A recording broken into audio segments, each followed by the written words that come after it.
자, 오늘은 시편 64편 말씀을 중심으로 해서 사람에게 실망하고 사람에게 상처받고 사람들이 나를 공격하는 것처럼 느껴질 때, 그때 우리가 어떻게 해야 되는지 한번 생각해 보도록 하겠습니다. 여러분, 살면서 누군가에게 배신당해서 큰 손해를 보거나 엄청난 공경에 처해 본 적이 있습니까? 그렇죠? 있습니까? 예. 동업하던 친구에게 배신당해서 빚더미에 이렇게 올라 앉은 질, 보증 잘못 써서 쫄딱 망하는 그런 경우도 있고, 동네 친구들이랑 이렇게 개 들었는데 개주가 어느 날 개똥 가지고 도망쳤어요. 여러분, 요즘은 그런 일이 별로 없는 것 같은데, 저 옛날에 창신동에서 살 때는, 창신동에는 그런 일들이 되게 많았어요. 어느 날 동네가 조금 뒤숭숭해요. 왜 그런가 이렇게 봤더니 동네에 개주가 튀어가지고 수십억을 해먹었다, 뭐 그런 이야기가 막 이렇게 동네에 들기도 하고 막 그랬었어요. 여러분, 그래서 개돈 띄인 적이 있으십니까? 한 분도 없는 것 같은데, 예, 있는 분들도 있고, 또 믿었던 사람의 모함과 거짓말로, 또 없는 말로 뭐 이렇게 회사에서 쫓겨난 일, 어떤 큰 책임을 져야 하는 일들을 당한 일들. 여러분, 우리가 살면서 이런 일들이, 여러분, 내가 당하지 않았더라도 주변에 비일비재하잖아요. 그런 일들이 굉장히 많이 있지 않습니까? 여러분, 이런 일들은 내가 직접 경험하지 못한 일이라도 듣기만 해도 가슴이 답답하고, 남의 문제라고 해도 여러분 내 마음이 막 고통스러워지는 그런 느낌이 든단 말이에요. 여러분, 이런 이야기들이 남 일이 아니에요. 여러분, 사실 먼 나라 이야기가 아닙니다. 우리 주변에 흔하게 일어나는 그런 일들이고, 여러분, 아직 나에게 있지 않았을 뿐이지 앞으로 내가 당할 수 있는 일이라는 거예요. 나는 그런 일 절대로 안 당해. 여러분, 그렇게 여러분 확신하면서 이야기할 수 있는 사람 있어요? 그런 사람 없어요. 요즘 여러분 제가 뉴스 이야기를 잘 안 하는데 좀 경각심을 가지기 위해서 금요기도에는 좀 하겠습니다. 캄보디아 이야기 굉장히 많이 나오죠. 저도 캄보디아 한참 많이 다녔었거든요, 선교하러. 캄보디아 이야기 굉장히 많이 나오는데, 캄보디아 취업사기 당해서 감금당하고 폭행당하고 어쩔 수 없이 범죄에 가담하는 우리나라 젊은이들이 굉장히 많다는 거예요. 막 마약을 강제로 주입을 해가지고 그냥 밤새도록 일을 시키고, 잠이 오면 또 마약을 주고, 그러면서 그 마약에 중독되면서 석방됐는데도 불구하고 그 나라를 떠나지 못한다는 거예요. 우리나라 다시 들어오지는 못한다는 거예요. 그 마약에 중독돼가지고. 여러분, 생각만 해도 무섭죠. 저는 그 뉴스 이렇게 볼 때마다 얼마나 마음이 무섭고 간담이 서늘한지. 왜 그렇습니까? 제가 만약에 그가 좀 한번 예상이 아니라 좀 만약에 상상을 좀 한번 해본 거예요. 저도 딸이 하나 있잖아요. 20대 초반에 딸이 하나 있잖아요. 이 딸이, 여러분, 고집이 얼마나 센지 몰라요. 그 고집 꺾을 수 있을 것 같아요, 제가? 저는 못 꺾어요. 근데 만약에 이놈의 딸이란다? 이놈의 딸이 외국 나가서 돈 벌러 나간다고 고집 부리고 배짜라는 식으로 막 땡깡 부리고 그러면 여러분, 부모가 말릴 수 있어요, 없어요? 있어요, 없어요? 그 말릴 수 없는 거예요. 그래서 제가 엊그저께 딸한테 문자 보냈어요. 소리야, 캄보디아에 돈 벌러 간다는 소리 안 해서 고마워. 제가 그렇게 문자를 진짜 이건 진심이었어요. 고집이 그렇게 센데, 만약에 이런데 고집 부렸다고 한번 생각을 해보세요. 그냥 뒷골이 그냥 서늘해지잖아요. 안 그래요, 여러분? 여러분, 이 사기를 당했던 젊은이들의 이야기를 들어보니까 캄보디아 취업 누가 먼저 이야기했다는 겁니까? 친했던 학교 선배가 소개시켜줬다는 거예요. 그 선배 말 듣고 캄보디아 갔더니 가장 먼저 신체 검사부터 하더래요. 왜요? 건강한가 건강하지 않은가 이러고 보려고요? 요즘 뭐 취업하려면 신체 검사부터 한다며요. 그 캄보디아에서 했던 신체 검사는 장기 적출 때문에 말 안 들으면은 여러분 장기 뛰어가려고 신체 검사를 했다는 거예요. 예, 그냥 사람 죽는 건 그 나라에서는 아무것도 아니기 때문에 그렇다는 것입니다. 그리고 감금하고 폭행하고 고문해서 보이스피싱에 이렇게 가담하게 하고, 불법 도박 사이트 운영에 가담하게 하고, 자기 의지하고는 전혀 상관없이 밤새도록 맞고 고문당하고, 사람에 속아서 혹은 주변 사람의 말에 상처받아서 여러분 큰 충격을 받고 삶에 큰 데미지를 입으면 여러분 사실은 회복하기가 쉽지가 않아요. 여러분, 그때부터는 여러분 사람 만나기도 싫고 사람이 두려워지고 스스로 고립돼서 아무것도 할 수가 없게 됩니다. 여러분, 오늘 이 시편 64편 말씀은 누가 지었습니까? 다윗이 지었어요. 다윗의 시라고 그랬어요. 여러분, 다윗도 이런 경우들이 많았었던 것 같아요. 여러분, 1절 말씀에 보니까 뭐라고 그랬어요? 사람에 대한 두려움이 생겼다고 그랬어요. 사람에 대한 두려움이 생겼다고 그랬어요. 그래서 근심과 걱정에 사로잡혀 있다는 것입니다. 제발 나를 사람에 대한 두려움에서 벗어나게 해달라고 하나님께 지금 기도하고 있습니다. 여러분, 다윗의 직업이 뭐예요? 왕이잖아요. 그때 당시에 왕이었습니다. 무소불위의 권력을 가지고 있었던 왕이었습니다. 그런데 그 왕이었던 다윗도 사람 때문에 상처받고, 사람 때문에 고립되고, 사람 때문에 배신당하고, 그랬던 일들이 굉장히 많이 있었던 것 같아요.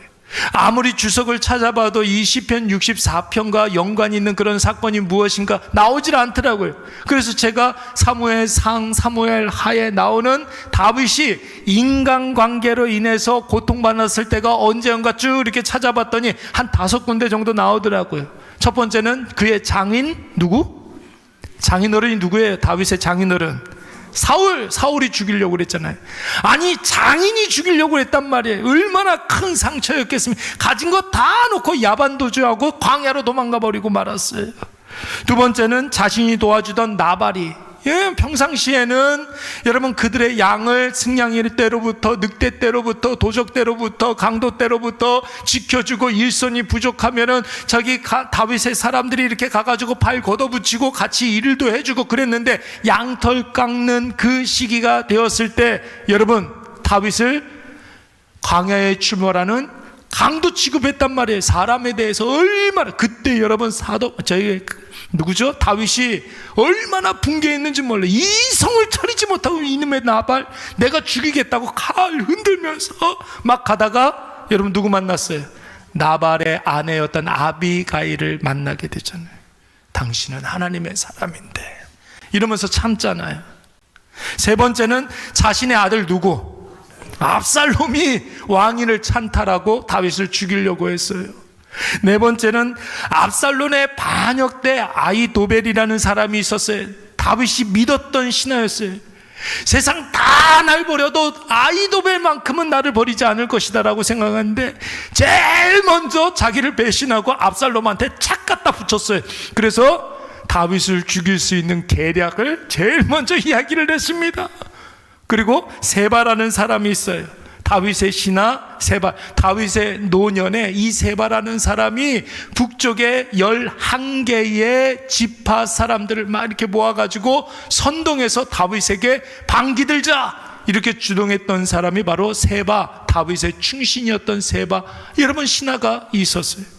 우리가 다윗을 통일 이스라엘 왕국의 무소불위의 절대적인 왕권을 가진 사람이라고 생각하지만, 하는 일마다 다 잘되고 승승장구했던 사람이라고 생각하지만, 사실 다윗의 삶의 디테일로 들어가면 다윗은 날마다 사람들의 배신과 배반으로 한시도 마음 놓고 지낼 데가 없었던 그런 사람. 그렇죠. 그 사람의 삶으로 이렇게 들어가면 여러분 고민 없고 힘든 일 없는 그런 사람이 누가 있었겠어요? 다윗이 왜 이렇게 기도를 많이 했겠어요? 네? 힘드니까 그랬겠죠. 그렇지 않습니까? 다윗이 왜 그렇게 기도를 많이 했겠어요? 너무 고달프고 방법이 없으니까 하나님께 기도 많이 한 것 아닙니까? 다윗처럼 하나님의 전폭적인 신뢰를 받는 하나님의 일꾼도, 강력한 왕권을 가지고 있어도, 없는 것 없이 모든 것을 다 가진 절대부를 가졌던 부자여도 사람에 대한 상처는 다 있는 거예요. 여러분, 그거 없는 사람 없어요. 사람에 대한 상처는 다 있어요. 그것을 자기의 발전에 여러분 시작점으로 삼느냐, 아니면 그 상처에 사로잡혀가지고 아무것도 못하느냐. 이거는 여러분 그 차이만 있을 뿐이에요. 사람이 두렵고 사람 만나기 싫고 사람 때문에 골치 아파하는 그런 일들이 왜 없겠어요? 그러니 우리에게 그런 일들이 없다? 여러분 그거는 꿈에서나 있는 일이에요. 그것은 꿈에서나 있는 일이라고요. 여러분 그래서 다윗도 하나님께 뭐라고 지금 기도하고 있습니까? 2절 말씀에 보니까 사람들에게서 나를 어떻게 해달라는 거예요. 사람들에게서 나 좀 숨겨주세요 하나님, 그러고 기도하고 있어요. 3절 말씀에서는 그들이 말이 칼이 됐다는 거예요. 말이 칼이 돼서 나를 막 찌른다는 거예요. 말에 독을 묻혀가지고 자기한테 막 화살을 날린다는 거예요. 하나님께 지금 일러 바치고 있는 거죠. 4절 말씀에 얼마나 악랄한지 숨어 있다가 내복해 있다가 갑자기 나를 공격한대요. 5절 말씀에 덫을 놓고 내가 빠지기를 기대하면서 자기들끼리 히히덕거린다는 거예요. 덫을 놓고 내가 빠지기를 기다리면서 자기들끼리 히히덕거린다. 6절 말씀에서는 어떻게 해서든지 나를 죽이려고 안간힘을 쓴다라는 것입니다. 여러분 다윗이 왕이었어요. 그러니까 여러분 이거는 그냥 과장된 말이 아닌 거예요. 얼마나 많은 정적들이 있었겠습니까? 다윗을 죽이려고 했었던 사람들이 얼마나 많았겠습니까? 여러분 적어도 오늘 우리에게는 이런 사람은 없잖아요. 그렇잖아요. 예? 그런데 다윗에게는 이런 사람들이 수도 없이 많았어요. 그가 왕이었으니까 싫든 좋든 적이 있을 수밖에 없었던 것이죠. 그런데 여러분 다윗은 단순히 숨지 않았어요. 오늘 이 시편 64편의 하이라이트는 지금 상황은 이렇게 심각하고 고통스러운 상황이지만 나는 지금 누구를 신뢰한다는 거예요? 하나님을 신뢰한다라는 것입니다. 사람들은 몰라줘도 하나님은 나를 아신다라는 거예요. 그래서 나를 공격하는 그 사람들 하나님이 내가 뭘 어떻게 하지 않아도 하나님이 알아서 처리해 주신다. 내가 뭘 하지 않아도 하나님이 다 처리해 주신다는 거예요. 나만 알고 그만 아는 것이 아니라 여러분 다른 사람들도 다 하나님의 자녀가 결국 승리한다는 사실을 확실히 보게 하신다. 분명히 고백해 하신다. 오늘 그렇게 이야기하고 있습니다. 우리 8절부터 9절까지 말씀 한번 읽어보도록 하겠습니다. 시작. 이러므로 그들이 여러분이 믿고 의지하는 사람들이 어느 날 갑자기 알고 보니까 나한테 사기치고 나를 이용해 먹는 사람이었다면 그거 여러분 이상한 일입니까? 아니면 그럴 수 있습니까? 그거 이상한 일이에요? 아니면 그럴 수 있는 일입니까? 내가 몰랐을 뿐이지 그럴 수 있는 일이에요. 그거 여러분이 그토록 좋아하고 사랑하고 신뢰했던 사람이 어느 날 갑자기 연락 딱 끊고 연락 두절되고 말도 안 하고 나하고 손절해 버린다면 여러분 그런 일 있을 수 있는 일입니까? 아니면 절대로 일어나면 안 되는 일입니까? 그 있을 수 있는 일이에요.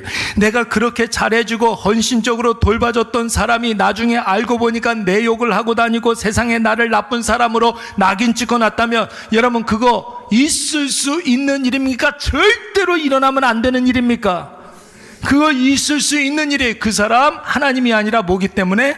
사람이기 때문에 그런 거예요.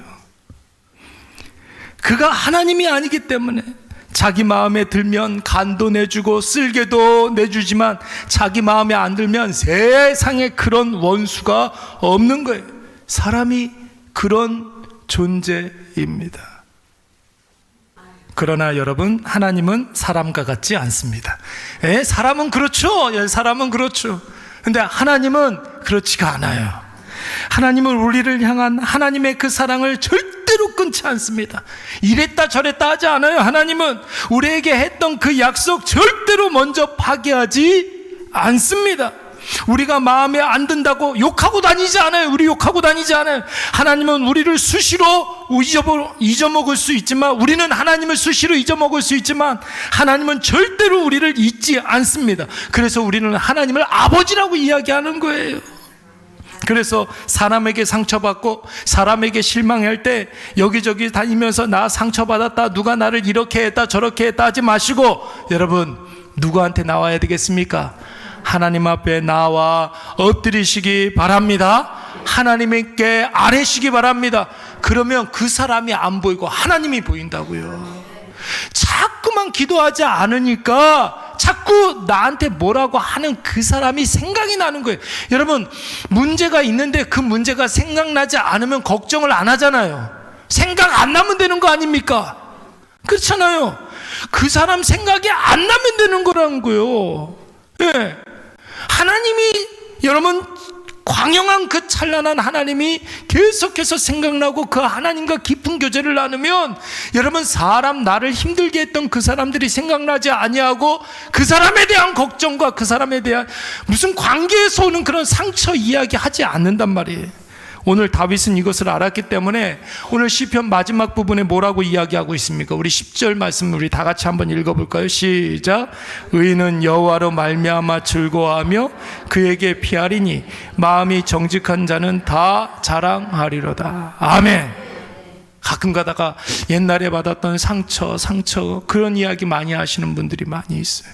근데 가만히 그 얘기 들어보면 내가 저게 만약에 상처라 그러면 나는 벌써 죽었겠다, 그런 생각이 들 때가 종종 있어요. 예? 보세요 여러분, 의인은 뭐라고 그랬어요? 여기서 말하는 의인은 구별된 자를 말하는 거예요. 하나님께 속한 자, 하나님의 자녀를 말하는 거예요. 우리가 적어도 하나님의 자녀라고 한다면 누구만 즐거워해야 되겠습니까? 여호와로 말미암아 즐거워한다라는 것이죠. 하나님과의 관계에서 오는 그 즐거움을 최우선적으로 삼는다라는 거예요. 여러분, 이렇게 되면 사람에게 뭔가를 기대하지 않습니다. 누구한테 기대하기 때문에? 하나님께 모든 것을 우리가 기대하기 때문에 그 사람에게 뭔가를 기대하지 않아요. 사람이 아무리 배신을 하고 억울한 일이 있어도 하나님으로 인한 그 즐거움이 너무나 크기 때문에 괜찮은 거예요. 사람이 다 그렇지 뭘 하면서 잊어먹을 수가 있는 거예요. 하나님 한 분이면 충분한 줄로 믿습니다. 그래서 항상 누구한테 피한다고 그랬어요? 하나님께 피한다고 그랬어요. 그에게 피하리니, 사람에게 상처받았을 때, 사람 때문에 속상했을 때, 다른 사람은 몰라도 하나님은 아시니까 하나님이 다 아시고 하나님이 위로해 주신다는 거예요. 사람은 그럴 수 있다. 그러나 하나님은 언제나 내 편이다. 할렐루야. 그래서 마음이 정직한 자는 다 자랑하리로다 그랬잖아요. 사람이 별짓을 다 해도 나는 상처받지 않는다라는 거예요.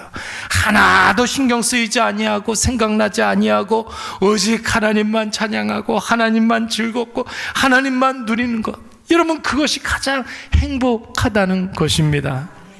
여러분 어떻습니까? 분명히 상처받는 일이 있고 분명히 아픈 게 당연한데 그게 전혀 심각하게 느껴지지도 아니하고 심지어 생각도 나지 않아요. 오히려 오늘 내가 드릴 그 예배가 기대가 되고 내가 기도할 때 하나님께서 더욱더 선명해지는 것이 기대가 되고 소망이 되고, 그리고 하나님의 말씀 듣는 그 시간이 막 기대가 되는, 여러분 그 놀라운 은혜를 체험하시는 저와 여러분이 되시기 바랍니다. 오늘 우리의 믿음이 이 경지에 이르러야 되는 것이죠. 사람은 그냥 그런가 보다 하십시오. 그런가 보다 하세요 여러분. 그래서 사람은 어떤 정도가 아니에요. 그 사람하고 같이 지내는 시간이 중요한 거예요. 장점이 너무 많아서 갑자기 친해지는 사람이 여러분 더 진국입니까? 아니면 단점 많아도 오래 알고 지내는 사람이 진짜입니까? 우리 교회 여러분 조급할 필요가 있습니까? 없습니까? 이제 5년밖에 안 됐는데, 그리고 여러분 이 교회, 우리 교회 이렇게 오게 된 게 같이 우리가 신앙생활한 거 겨우 1년 2년밖에 안 돼요. 그렇잖아요. 한 3년은 다 코로나였단 말이에요. 다 이제 만난 분들이에요. 뭘 기대를 해요? 뭘 기대하길래 누구 때문에 상처를 받습니까? 그렇잖아요 여러분. 우리의 시간이 앞으로 20년 30년 40년 쌓아가야 될 줄로 믿습니다. 여러분 그렇게 쌓여가는 거예요. 쌓여가는 거예요. 그게 중요하죠. 사람들이 여러분 오래된 교회 문제점들 많이 해요. 저는 그런데 요즘 그래요. 옛날에는 잘 몰랐어요.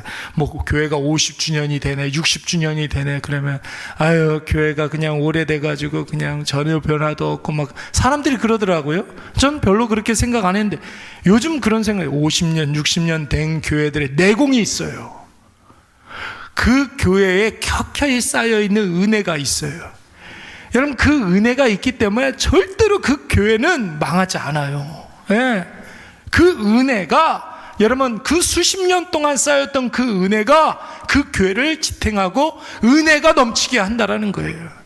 우리 사랑하는 일회교회가 막 40년, 50년, 그때까지 다 살아 계셔야 됩니다. 다 살아 계셔야 돼요. 그래서 날마다 해가 더하여 갈수록 여러분 행복이 넘치고 기쁨이 넘치는 우리 일회교회 되시기를 바랍니다. 우리 찬양한 곡